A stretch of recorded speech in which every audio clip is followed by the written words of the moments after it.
బనకచెర్ల ప్రాజెక్టుపై మంత్రి ఉత్తమ్ కుమార్ రెడ్డి చిట్చాట్లో కీలక వ్యాఖ్యలు చేశారు. ఏపీ తలపెట్టిన బనకచెర్ల ప్రాజెక్టును వ్యతిరేకిస్తున్నామని స్పష్టం చేశారు. పబ్లిసిటీ కోసం బీఆర్ఎస్ మాట్లాడుతుందని, బనకచెర్లకు అనుమతులు ఇవ్వొద్దని కేంద్రానికి లేఖ రాసినట్టుగా వివరించారు. రాయలసీమకు వెళ్లి నీళ్లు ఇస్తామన్నది ఎవరో చెప్పాలని బీఆర్ఎస్ నేతలను ఆయన నిలదీశారు. అసలు బనకచెర్లను ఎందుకు వ్యతిరేకిస్తున్నామో ప్రెజెంటేషన్ ద్వారా క్లారిటీ ఇచ్చామన్నారు. బనకచెర్ల ప్రాజెక్టుకు ఎలాంటి అనుమతి ఇవ్వమని కేంద్రం చెప్పిందని, Polavaram Banakacherla project illegal project అని స్పష్టం చేశారు. వరద నీటిపై అందరికీ వాటా ఉంటుందని చెప్పారు. అయితే తమ రాష్ట్రం నుంచి వరద నీరు పోతుందని ఏపీ అనుకుంటే తప్పవుతుందని లోకేష్ వ్యాఖ్యలు సరికావన్నారు.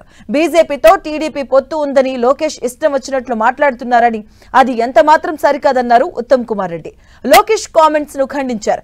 బనకచెర్లను ఆపేందుకు ప్రభుత్వం అన్ని రకాల చర్యలు తీసుకుందని, తెలంగాణ నీటి హక్కుల కోసం ఎంతటి పోరాటానికైనా సిద్ధమని ప్రకటించారు.